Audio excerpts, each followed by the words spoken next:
Good evening, my fellow reptiles. If you haven't seen my video that I made a couple days ago titled Crazy Ex-Girlfriend, I would highly recommend you watch this because this is actually going to be a continuation video, not talking about my ex-girlfriend, but rather how to detect controlling, manipulative people.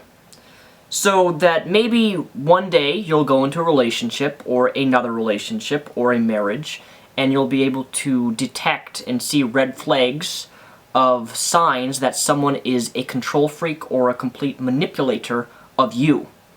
Now, the first common thing that I hear is that controlling people or manipulating people is a male problem, or it's a female problem. In other words, it only pertains to one gender. Oh, girls are the ones who are control freaks. Oh, guys are the ones who are control freaks. Rather, I'm sitting here today to tell you that it's both, okay? Both genders have problems. Both genders do things stupid. Both genders have insecurities. Both genders have a lot of problems in general. I mean, usually you always hear it compared, oh, girls have more problems than guys, or guys have more problems than girls.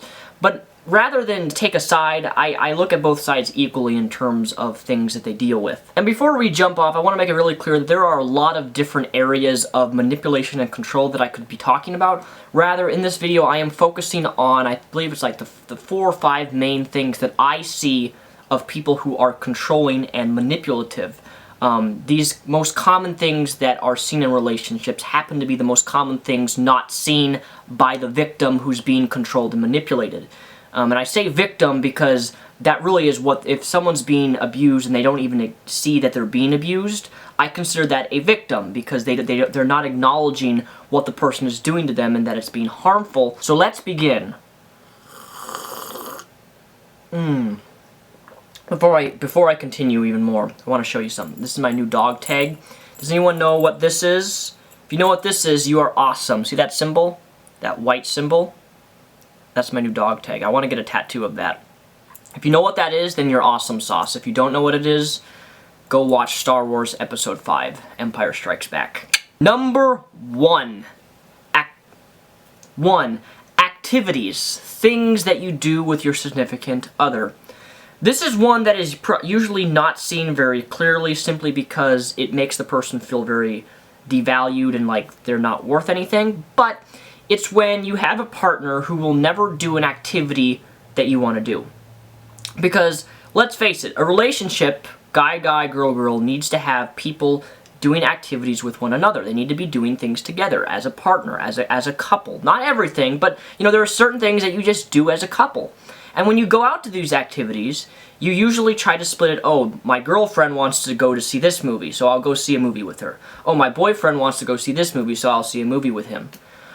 But there are guys and girls who refuse to partake in activities that their other partners would like them to do.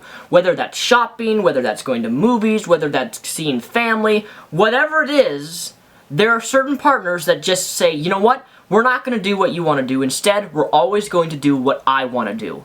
So you in the relationship never have an option to choose where you want to eat. You never have an option to what movie you want to see. You never have an option for what you are going to be doing today with your partner. Your partner always has the final say, and nothing you say always just gets disregarded. It always just gets disregarded because your activities are not important. Your interests are not important. What's important is what he or she wants to do all the time. Right there is the first detection that this person is a controlling person or has the tendencies to become a controlling person, is that they won't consider any of your interests. They won't consider doing anything you want to do. It's all about them and what they want to do with you. This is also, I think, an entrance to narcissism, because I know in my past relationship, I dated a narcissist, which at the time I didn't know that, but I do now. Number 2, they always think that they are right. Now, I've seen this heavily on both genders. I'm a guy. A guy can never be wrong. I'm a girl. I can never be wrong. They will never admit being wrong. So let's say you're in an argument and you're having a relationship. You know, let's say your partner, your controlling partner, did something which really hurt you. And you go to them, and you share to them, you know, you did this which really hurt me. It made me feel insecure, or whatever it made you feel that you felt was wrong that they did to you. You tell them this. And rather than saying, you know what, I'm going to think about this and coming later back and saying, you know what, I was wrong for doing this. Could we try to work on this or anything like that? They instead say, well, you did this last week, or last month you said this. They get super, super defensive. So you go to them in kindness, assuming you do it kindly and respectfully, and you approach them on this issue, and rather than admitting that they were wrong for what they did or thinking about what they did, they become defensive. And instantly, when someone becomes instantly defensive, when you ask them to clarify something, or when you communicate that you've been hurt and they become instantly defensive, that is a form of pride. And pride is a form of always being right. I can't be right. I'm always right. I'm always right. Everything you do is always wrong, but I'm always right. That's a sign of controlling.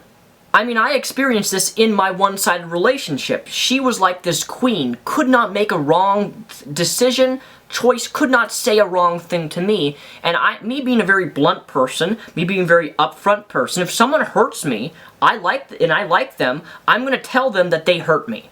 And when I would do that, rather than thinking about what she did or what she said to me, she used to mock me for being super skinny all the time, and rather than thinking about it, when I would tell her about I hated being called certain names that she would call me, she would flip it back onto me and say something that I did months ago, or something I said months ago, and she'd flip the conversation to about what I did, when we're not even focusing on me, rather we're focusing on her. That is a sign of control, right there. They won't accept being wrong, and they're always right. Number 3, buying your love. And this is typically more of a male thing, but girls are surely quite capable of doing it. A guy, your boyfriend, your significant other, buys you jewelry, takes you to expensive restaurants, buys you clothes, buys you everything you've always wanted. And then he says, sweetie, I'm buying you all these clothes and Victoria panties because I love you. Because I love you. Back up a moment. I want you to think about that. Why would he be spending hundreds and hundreds of dollars all on these clothes? Maybe he wants to see you, dressed up in these clothes or whatever, but think about it realistically. He's buying you all of these things, and then he's saying that he loves you, and he's doing it because he loves you. No. Okay, actually, I take that back. He could be buying those things depending on if he's not controlling, he could be buying you those things out of love. However, if he is controlling, rather than buying these things because he loves you, he will be buying these things because he wants to control you and make you feel bad. What he's doing is he's buying these things so that when a certain situation comes up, he makes you, the girl, feel guilty about all the money he spent on you, and then he wants to make you feel like you owe him something. And when I say the word owe, what I mean is sex. Yes, believe it or not, this is the most common thing I see, well, one of the most common things I see among men, is the concept, oh, I buy you all these things, I buy you what you want, and now you owe me a blowjob and suck on my dick. I see that all the time. This is a very common thing, but this is in essence a sign of control. That the fact that they're using guilt to make you do, or to make you feel bad, to make you do something that you may not want to do. And who's the fool now? You.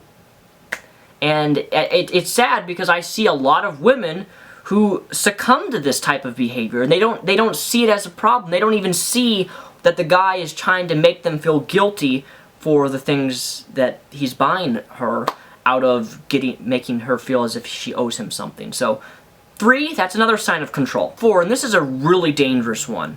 Let's say you are a girl. Let's say I'm a girl. I don't have any breasts, but I'll pretend that I have some breasts here. Let's just say that I'm a girl and I lose my good paying job. I lose my job, I'm very upset. Ooh, squish, squish. I lose my job, I'm very upset, and I come home crying to my boyfriend. And rather than comforting me saying it's going to be okay, he belittles your self-confidence. He belittles your self-esteem. He belittles how you feel about yourself. And he does this because he wants to make you feel as if he is the only person you can depend upon. So even though you lost your job, now you don't have a job anymore, and he has a job and you don't, He wants you to become dependent upon him because obviously without your boyfriend, you are worth nothing. You know, you lost that good job, but without your boyfriend, you would be a terrible person. You wouldn't have any value. You would have no respect. No one would love you without your boyfriend. Your boyfriend is the only guy who will ever love you. I'm serious though. This is a very common tactic that guys will do, is they will belittle their partner's self-confidence and tell them they're worthless, and then however they do it with their words, manipulate them and control them to become dependent upon them. This is a female and male problem. This is not just one, but I typically see it, this is more of a male thing I see done. Your significant other wants to make you feel as if you are not even worth living without him. My ex did that.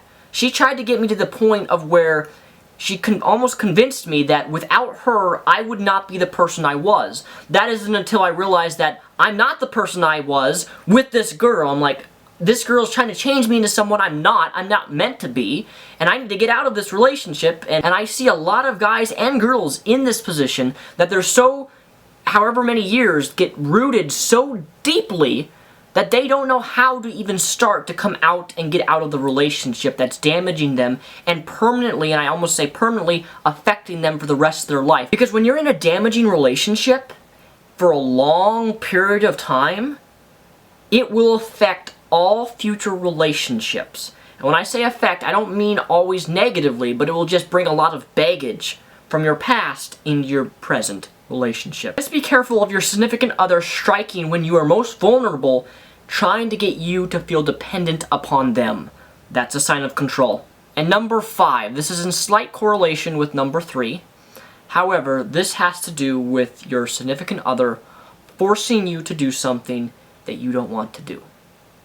Whether it be buying you or taking you to your favorite football game, your favorite baseball team, after the event, they will force you to do something that you do not want to do.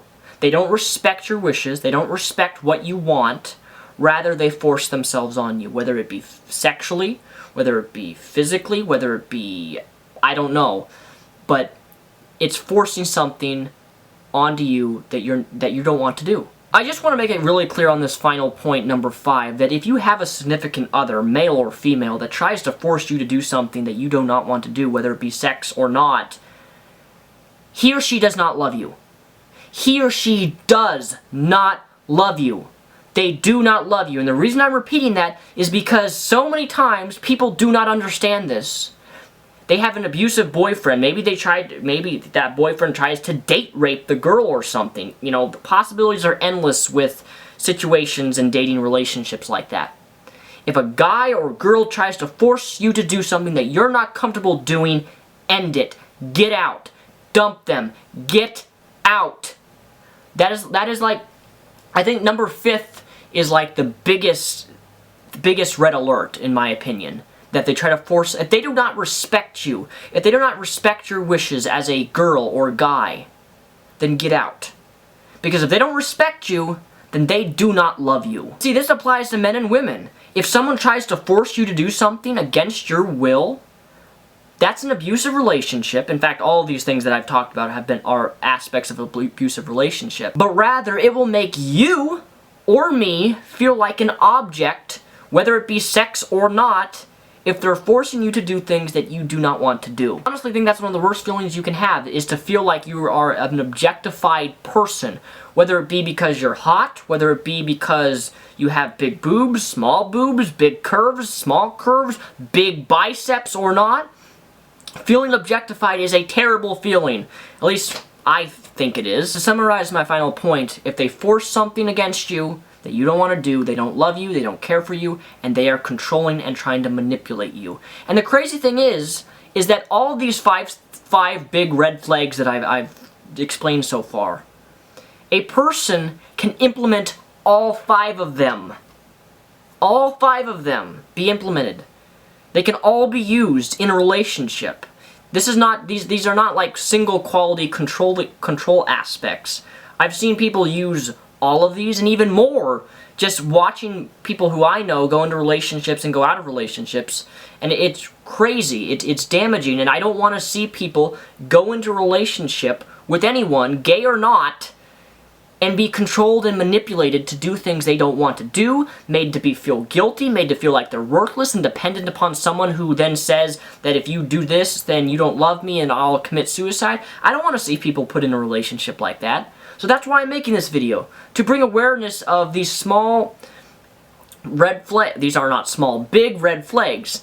So if you're watching this video, I would kindly ask to leave a comment down below in the description expanding on this video. And when I say expand, I mean adding more red flags to detect whether someone is controlling or manipulative. These are only 5 little things that I listed here. There's a lot more. I could make a whole other video on it, but I'm not going to. Rather, I would like you guys to participate in exchanging comments back and forth. So thank you for watching. My name is Daniel Sulzbach, and I cannot believe that after this video, one more video, and I will have a total of 500 videos uploaded on YouTube. And I'm almost at 50,000 subscribers. So with that said, thank you for watching. I'm Mr. Repzion, also known as Daniel Sulzbach. Peace the Rep.